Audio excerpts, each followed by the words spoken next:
Assalamualaikum warahmatullahi wabarakatuh. Perkenalkan, nama saya Alfiana Aritasari, dosen dari program studi D4 Teknik Kimia Produksi Bersih, jurusan Teknik Kimia, Politeknik Negeri Bandung. Selama menjadi dosen, saya sudah mengampu mata kuliah praktikum OTK 2, praktikum teknologi pangan, katalisis, dan teknik reaksi kimia untuk di semester genap.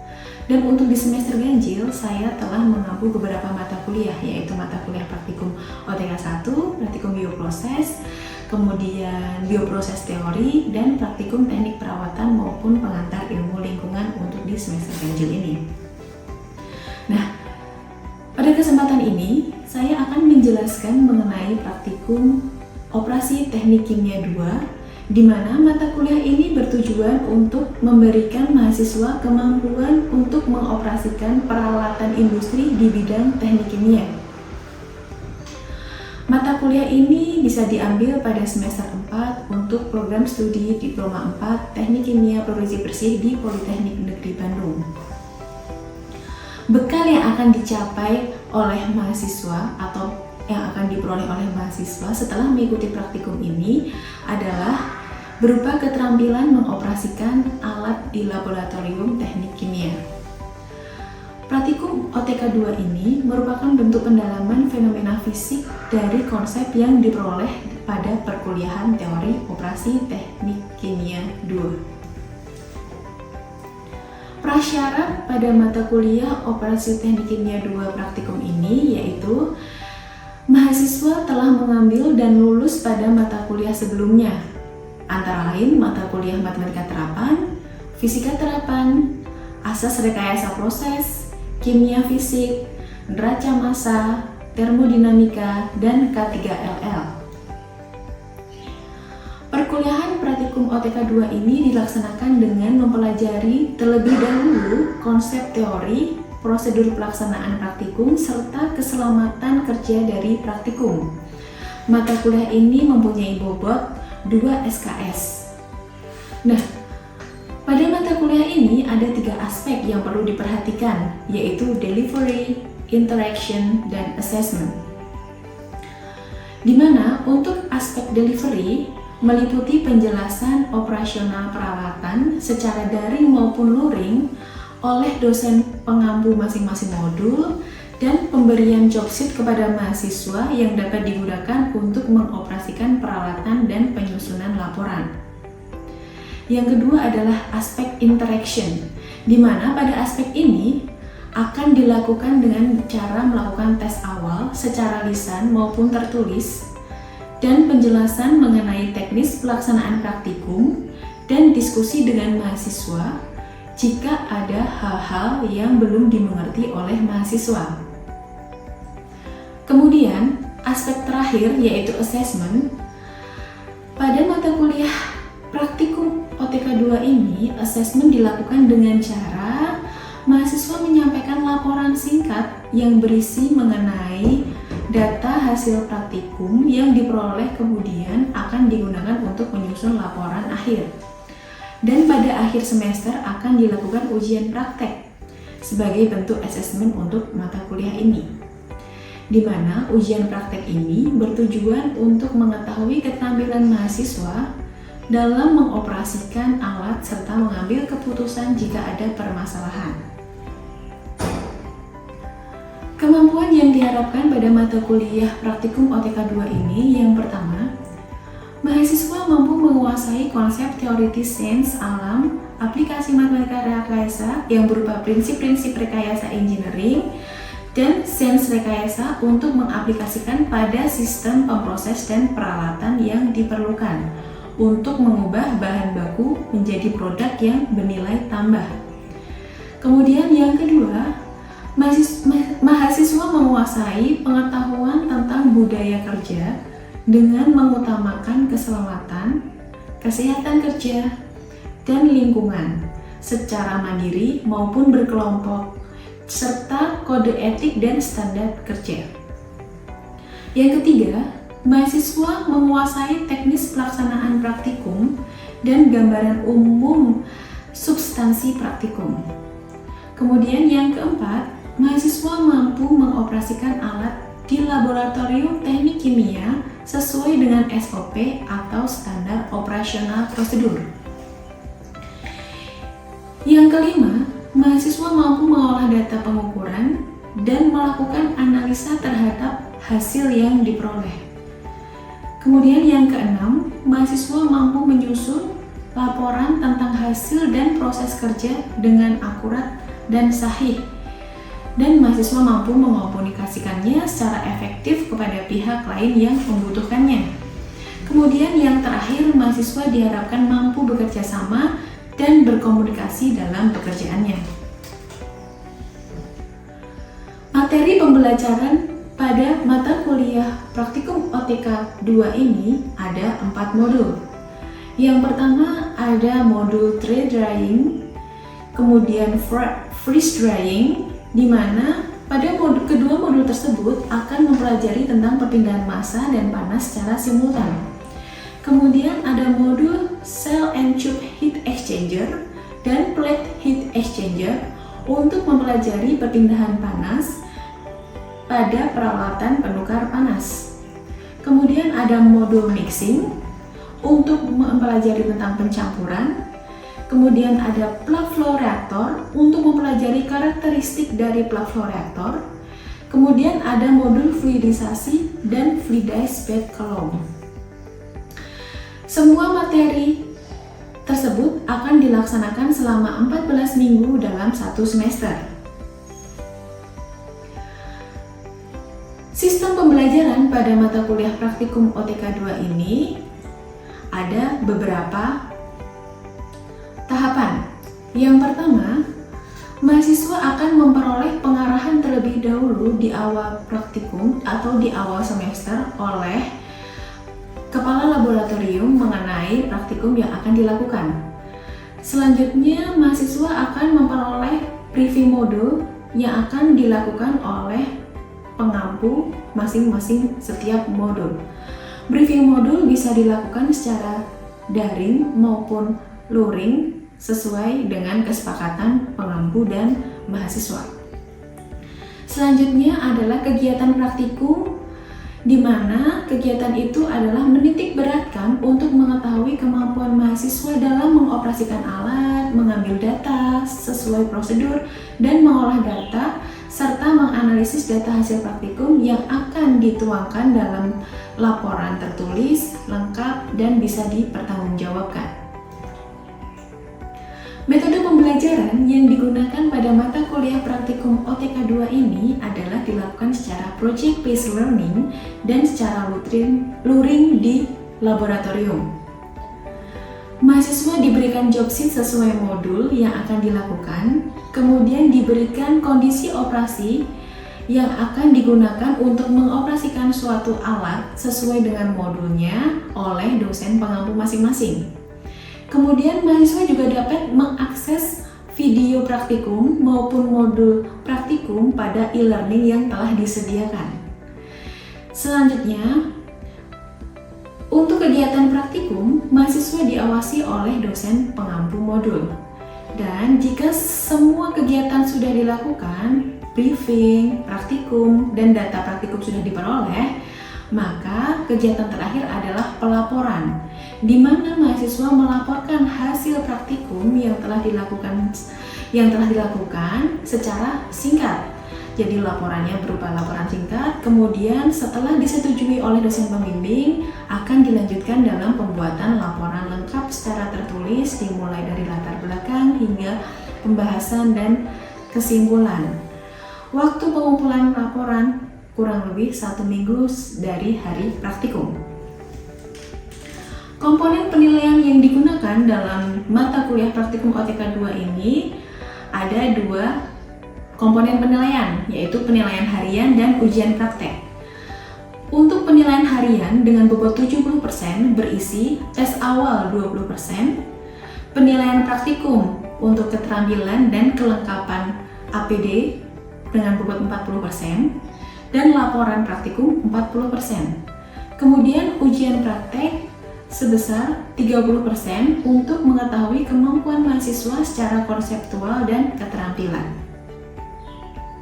Nah, untuk selanjutnya, metode pembelajaran dan interaksi dengan mahasiswa dapat disaksikan pada rekaman video berikut. Selamat pagi semuanya, Assalamualaikum warahmatullahi wabarakatuh. Waalaikumsalam warahmatullahi wabarakatuh. Oke, pada pagi hari ini kita akan melaksanakan praktikum operasi teknik kimia 2 ya, di modul mixing dengan mengaku saya ya. Oke, sebelum memulai perkuliahan hari ini atau praktikum hari ini, bisa dipimpin berdoa dulu. Silahkan salah satu dipimpin berdoa. Sebelum kita mulai pembelajaran pada hari ini, alangkah baiknya kita berdoa menurut ajaran dan kepercayaan masing-masing. Berdoa dimulai.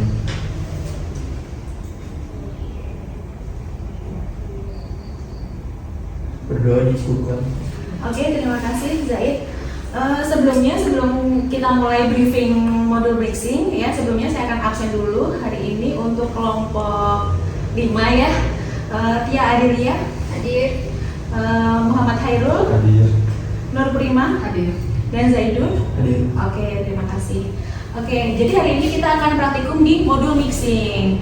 Mixing adalah suatu proses penggabungan atau pencampuran dari dua bahan atau lebih sampai homogen ya. Jadi dalam modul ini kita akan output yang akan kita peroleh itu apa sih? Yang pertama adalah memahami dan mengevaluasi kinerja peralatan pengadukan dan pencampuran. Ada yang bisa menjelaskan nggak dari tujuan yang pertama ini? Oke, silakan Gian. Jadi untuk memahami dan mengevaluasi kinerja peralatan, pengadukan, dan pencampuran itu dapat dilihat dari mixing time dan blending time-nya, di mana menurut teori semakin kecil viskositas dari fluidanya, maka mixing time dan blending time-nya akan semakin cepat. Dan apabila tidak sesuai teori tersebut, maka alat tersebut sudah kurang efisien untuk digunakan. Oke, betul ya. Jadi misalnya nih, kalian sedang mau mencampur suatu bahan nih, di satu sisi menggunakan alat yang masih bagus, di satu sisi menggunakan alat yang kurang bagus. Waktu menggunakan alat yang bagus nih ternyata waktunya sesuai nih dengan teori, di viskositas yang sama atau viskositas yang rendah nih, misalnya nih viskositas rendah, waktu yang dibutuhkan singkat. Nah ternyata di alat yang berbeda ini atau yang sudah tidak efisien ini nih, waktu yang dibutuhkan lebih lama nih. Nah berarti kita bisa mengevaluasi dari dua alat tersebut mana yang efisien dan tidak ya, gitu ya. Oke. Kemudian tujuan yang kedua adalah memahami kondisi operasi yang mempengaruhi operasi pengadukan dan pencampuran. Ada yang bisa menjelaskan? Saya Bu. Oke, silakan Hai. Jadi yang pertama itu kecepatan putar pengadukannya, kemudian yang kedua itu jenis fluidanya berdasarkan viskositasnya, kemudian yang ketiga itu waktu pengadukannya semakin lama maka semakin baik, kemudian suhunya semakin tinggi suhunya maka akan semakin homogen juga, lebih cepat juga, dan yang terakhir itu adalah jenis agitatornya. Agitatornya itu apakah pakai agitator yang mana seperti cook bed, turbine vortex bed ataupun anchor bed. Oke, ya betul ya apa yang sudah disampaikan Hai ya. Oke, kemudian ya tujuan yang ketiga adalah membuat grafik bilangan Reynolds terhadap waktu yang diperlukan dalam operasi pengadukan dan pencampuran sampai homogen. Mungkin ada yang bisa menjelaskan? Oke. Jadi bilangan Reynolds sendiri akan mempresentasikan pola aliran yang terjadi dalam pengadukan itu sendiri. Nah, untuk bilangan Reynolds di bawah 2100 akan mempresentasikan bahwa pola aliran tersebut adalah laminer. Dan apabila bilangan Reynolds-nya itu berkisar di antara 2100 sampai 4000, itu akan mempresentasikan bahwa bila pola aliran tersebut adalah transisi. Apabila bilangan Reynolds-nya lebih dari 4000, maka akan bisa dianggap pola aliran tersebut adalah pola aliran turbulen, di mana aliran turbulen itu adalah pola aliran yang diharapkan agar homogenisasi dapat berjalan lebih optimal. Oke, betul sekali ya. Jadi yang namanya proses mixing itu pasti ada hubungannya dengan pola aliran, di mana pola aliran itu berhubungan dengan bilangan Reynolds ya. Semakin tinggi bilangan Reynolds berarti pola alirannya turbulen, jadi semakin kencang juga ya. Berarti proses mixingnya gimana kira-kira? Semakin baik. Oke. Kemudian tujuan yang terakhir adalah menentukan waktu pencampuran dalam operasi pengadukan dan pencampuran. Siapa? Sima? Oke, silakan. Yang pertama itu menjelaskan dulu gitu waktu pencampuran itu apa gitu. Untuk waktu pencampuran yaitu waktu yang dibutuhkan untuk mencapai homogeneitas itu sendiri. Nah, dari waktu pencampuran ini didapatkan blending time dan mixing factor time. Untuk blending time sendiri didapatkan dari persamaan dan untuk mixing time factor didapatkan dari grafik. Oke, jadi nanti setelah kalian praktikum, kalian kan ketemu data nih, ada data-datanya. Nah, kemudian kalian hitung bilangan Reynolds-nya, kemudian kalian buat di grafik, ketemu mixing time factor-nya, dan dihitung blending time factor-nya. Itu ya. Oke, mungkin ada yang tanyakan dulu sampai sini? Cukup. Oke, saya lanjutkan ya. Oke, nah selanjutnya adalah bagian-bagian dari alat pencampur atau alat mixingnya ya. Dalam suatu alat mixing itu pasti ada yang namanya tangki ya, ada namanya tangki, kemudian dilengkapi dengan baffle dan dilengkapi dengan pengaduk. Oke, lanjut ya. Nah, pola aliran ini seperti yang sudah disampaikan Zaid ya tadi ya, kalau pola aliran ini sangat mempengaruhi dalam proses mixing ya, dimana pola aliran itu dipengaruhi oleh jenis pengaduknya atau jenis agitatornya dan letak dari agitatornya itu ya. Jadi di sini ada beberapa pola aliran yang dipasang di, kalau ini di tengah, nah dia kan pola alirannya seperti ini nih ya, center di sini, kemudian sedikit ada vortex ya, sedikit ada vortex. Nah jika pola aliran jika agitatornya dipasang di pinggir, vortexnya tidak terbentuk nih ya, ya kan? Nah kemudian pola alirannya cenderung kemana nih? Mendekati yang mana nih? Mendekati yang ada pengaduknya ya. Oke. Nah kemudian untuk dua gambar yang terakhir ini adalah menggunakan jenis agitator yang berbeda. Dengan menggunakan jenis agitator yang berbeda, terlihat ya pola alirannya di sini tuh beda ya. Mirip, serupa tapi tak sama. Ya. Nah, jadi polanya sama. Nah, kemudian pada praktikum di modul mixing ini kita akan menggunakan 3 jenis pengaduk ya, seperti yang tertera di gambar ini. Mungkin ada yang bisa menyebutkan nama-nama pengaduknya ini apa aja? Boleh. Silakan. Ya. Jadi yang sebelah kiri itu Ini? Yang sebelah kiri. Oh, yang sini. Oke. Yang paling ya, kiri. oke. Yang paling kiri ya. itu adalah crook blade. Kemudian yang tengah itu adalah turbine vortex blade. Dan yang paling kanan itu adalah anchor blade. Anchor blade. Jadi betul ya. Jadi yang sebelah kiri ini adalah curve blade, kemudian yang adalah turbine vortex, dan yang paling kanan adalah anchor. Nah, pembeda penggunaan atau aplikasi dari ketiga jenis pengaduk ini kira-kira dilihat atau berdasarkan apanya sih? Viskositasnya. Mana yang untuk viskositas tinggi, sedang, dan rendah? Jadi untuk anchor blade sendiri biasanya dipakai untuk fluida dengan viskositas yang tinggi. Kemudian curve blade biasanya dipakai untuk fluida dengan viskositas sedang. Dan yang terakhir turbine vortex biasanya dipakai untuk fluida dengan viskositas rendah. Oke, betul ya. Jadi kalau yang anchor biasanya digunakan untuk viskositas yang tinggi. Kemudian yang kental banget ya. Oke, kemudian yang turbine vortex untuk viskositas yang rendah, dan yang curve blade untuk viskositas yang sedang. Oke. Selanjutnya, di sini ada grafik hubungan dari mixing time factor dan Reynolds number. Tadi ya, seperti yang disampaikan oleh Prima. Jadi nanti di sini kita menghitung nilai dari bilangan Reynolds-nya dari praktikum kita itu. Kemudian setelah bilangan Reynolds-nya itu ketemu, dari kita hitung, kita plot di grafik, kemudian kita tarik garis sampai sesuai dengan pengaduk yang kita pakai. Kalau kita pakai turbine vortex ya udah kita tarik aja sampai memotong. Nah ini kemudian kita tarik ke kiri sampai ketemu nilai mixing time factor-nya, gitu ya. Nah kemudian nilai mixing time factor-nya ini bisa kita gunakan untuk mencari blending time factor-nya ya, dengan menggunakan rumus yang ini ya. Mungkin sampai sini ada yang ditanyakan dulu? Belum ada. Cukup. Oke, saya kira briefingnya cukup ya. Jadi nanti kita langsung ke alatnya aja, langsung praktikum untuk ambil data. Terima kasih atas kehadirannya, bisa meninggalkan ruang kelas.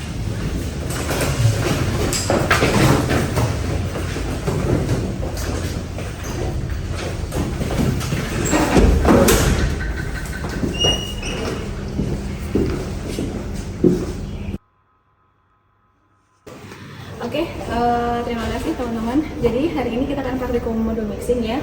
Nah, ini adalah satu set dari peralatan mixing. Di sini ada tangki, kemudian ada motor, dan di mana nanti ada pengaduk yang belum terpasang ya. Jadi nanti di sini silahkan kalian melakukan praktikum sesuai dengan prosedur yang ada di job sheet ya. Yang pertama, kalian harus ngapain dulu?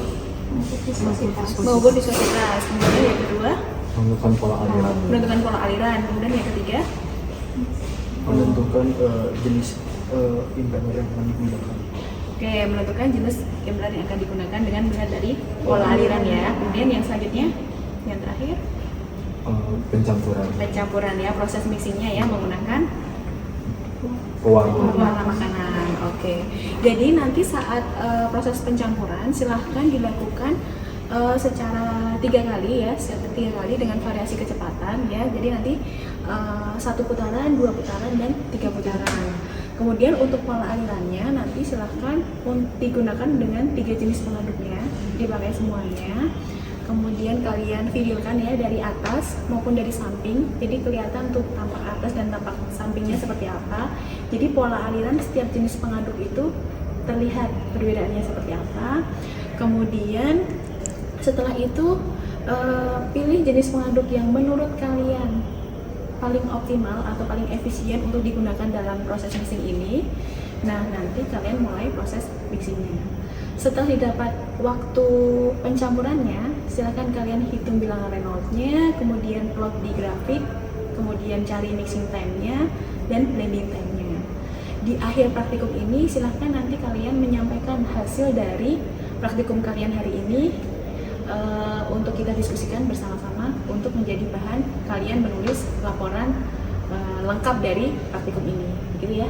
Ada yang tanyakan? Cukup. Oke, mungkin sebelum praktikum bisa dimulai berdoa lagi. Silahkan dimulai.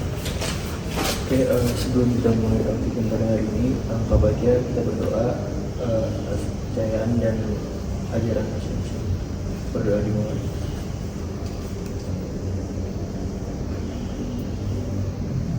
Berdoa dicukupkan. Oke, silahkan dimulai praktikumnya ya. Saya akan mengawasi kalian. Terima kasih.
Oke, tadi kalian sudah melakukan praktikum ya dan pengambilan data. Berapa waktu yang dibutuhkan saat kalian melakukan proses mixing dengan menggunakan pewarna. Kemudian kalian sudah melakukan juga mengamati pola aliran ya dengan menggunakan bunga rosella. Di situ nanti kalian mengetahui pola aliran seperti apa tuh dari setiap jenis masing-masing penanggung. Nah, setelah selesai praktikum tadi, silakan nih kalian mempresentasikan atau melaporkan nih hasil dari praktikum kalian. Oke, pertama untuk kita bisa menentukan impeller apa atau pengaduk apa yang paling cocok untuk digunakan dalam proses ini. Jadi kita tuh menentukan viskositas dari fluidanya itu sendiri terlebih dahulu. Nah, penentuan viskositasnya dilakukan dengan cara menjatuhkan bola dari ketinggian 0,477 meter di dalam viskometer bola. Nah, berat bolanya sendiri adalah 0,001882 kg dengan diameter 0,01752 meter dan jari-jarinya 0,0876 meter, volumenya 2,8 kali 10⁻6 meter kubik dengan densitas bola yaitu 668,7 kg per meter kubik dengan asumsi percepatan gravitasi sebesar 9,8 meter per second. Oke, dari penentuan viskometer itu didapatkan viskositas dari fluida encer dan fluida pekat gitu. Nah, untuk fluida encer ini, untuk densitas dan viskositasnya itu lebih kecil dibandingkan fluida pekat. Untuk fluida encer itu densitasnya itu 997 kg per meter kubik. Untuk viskositasnya itu 0,0934 kg per meter second. Untuk fluida pekat yaitu densitasnya 1500 kg per meter kubik dan untuk viskositasnya itu 0,2542 kg per meter second. Jadi berdasarkan pengamatan yang dilakukan, semakin besar RPM-nya, kecepatan putarnya, maka waktu homogenisasinya juga makin singkat, baik fluida encer maupun fluida pekat. Jadi semakin besar RPM-nya semakin cepat waktu pengamatan. Lalu jika dibandingkan fluida pekat dan fluida encer, maka pada fluida pekat memiliki waktu homogen lebih lama dibandingkan dengan fluida encer. Oke, berarti dari data pengamatan yang sudah kalian lakukan sesuai dengan teori ya, bahwa semakin tinggi kecepatan pengadukan, maka waktu yang dibutuhkan untuk mencapai homogen itu semakin singkat, baik untuk viskositas encer maupun viskositas pekat. Begitu pula dengan perbandingan fluida pekat dan fluida encer, maka waktu homogennya untuk fluida pekat itu lebih lama ya, untuk fluida pekat lebih lama karena dia viskositasnya lebih tinggi sehingga lebih kental ya. Oke, saya rasa datanya cukup untuk diolah menjadi sebuah laporan tertulis. Jadi silakan disusun aja laporannya secara lengkap, dilengkapi dengan dasar teori sampai ke pembahasan dan kesimpulan. Pembahasannya masing-masing orang ya, kemudian kesimpulannya jadi satu aja. Untuk waktunya 1 minggu dari sekarang ya. Oke, ada yang tanya dulu? Cukup Bu. Oke, terima kasih atas waktunya ya. Ya. Selamat siang. Selamat siang Bu. Terima kasih.